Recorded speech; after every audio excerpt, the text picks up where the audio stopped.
Bien, en este segundo vídeo vamos a seguir hablando de los sensores de fuerza, en este caso la medida de deformación.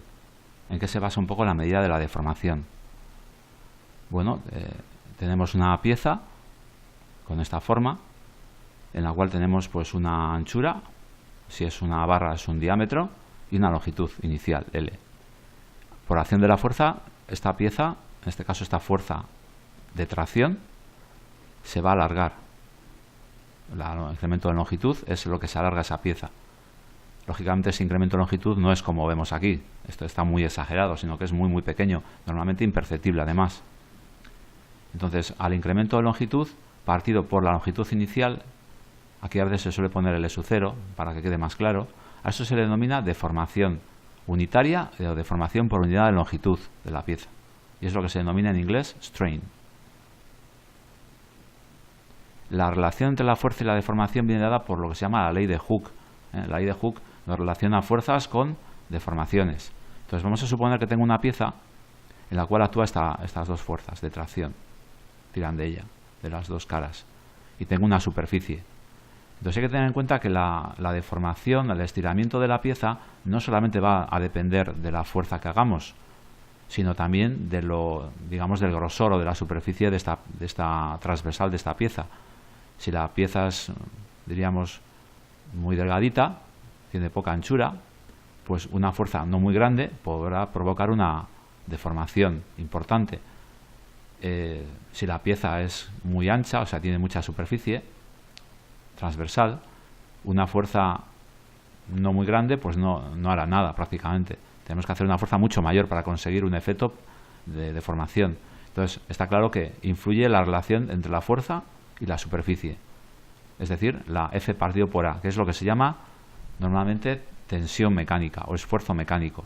Entonces esto, si representamos en un par de ejes, en el eje horizontal la tensión mecánica se suele representar por la letra griega sigma, y en el eje vertical la deformación, que se suele representar también por otra letra griega, que es la epsilon. Entonces vemos que hay una proporcionalidad entre estas dos variables hasta un valor del esfuerzo mecánico determinado, lo que se llama límite de proporcionalidad, es decir, hasta una fuerza, en definitiva.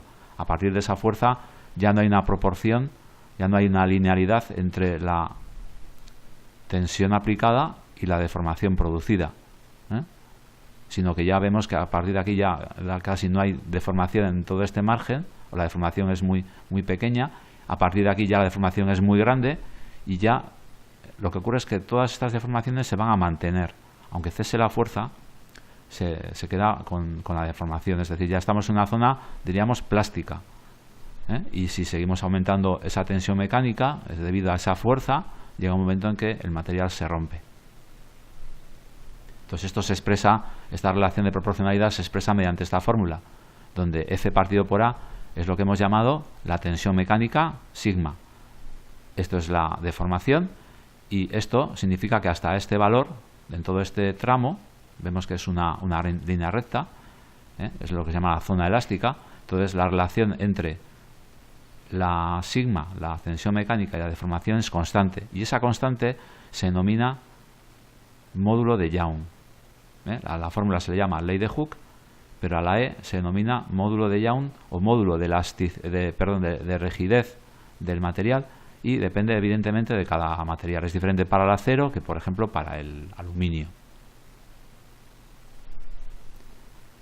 Vamos a ver ahora los tipos de galgas que tenemos. Tenemos fundamentalmente dos tipos de galgas, dos grandes clasificaciones, metálicas y semiconductoras. Dentro de las metálicas tenemos las galgas de hilo. Uno de los tipos de metálicas es de hilo, en el cual tengo un hilo que está de alguna manera pegado sobre un soporte de tipo aislante, con unos terminales de conexión.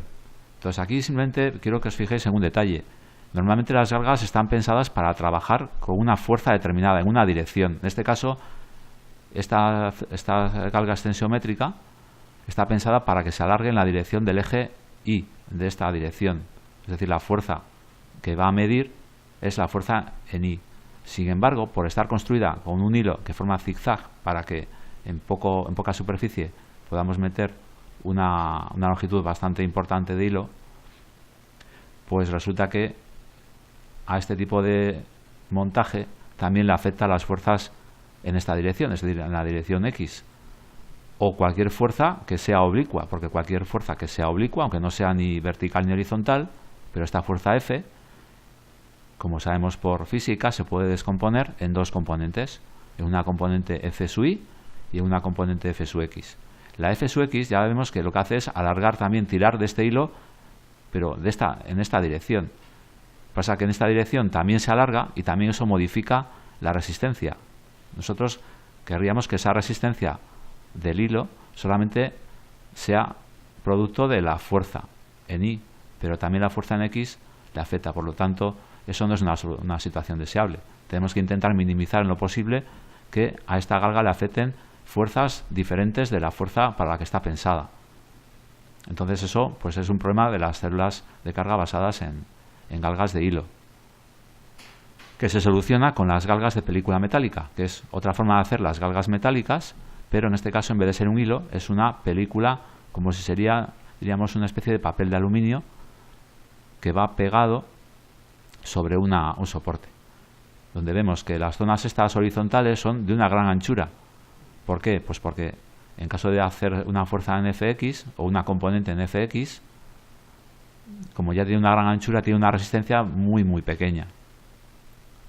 Entonces, aunque aumente algo la resistencia, no va a aumentar mucho, porque deja pasar muy fácilmente la corriente. En cambio, estos hilos estas zonas que son muy estrechitas, pues enseguida, por efecto de la fuerza Fi, se incrementa su longitud e incrementa su resistencia, con lo cual realmente la fuerza que actúa solamente va a ser la fuerza en I, la que vamos a medir. Y el último tipo de galgas semiconductoras son las semiconductoras, que son estas que tenéis aquí. Se hace de una manera muy similar, por ejemplo, a lo que son los circuitos impresos. Una pista de un material semiconductor.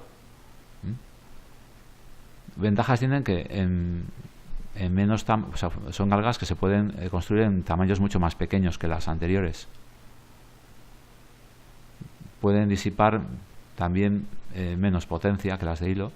Su resistencia es mayor, incluso de 1000 a 5000 ohmios, pero tiene un pequeño problema, o no tan pequeño, que es que se les afecta mucho la temperatura. Como a cualquier componente electrónico, la temperatura le suele afectar bastante. Entonces eso también hay que tener en cuenta. Y con esto termina este vídeo.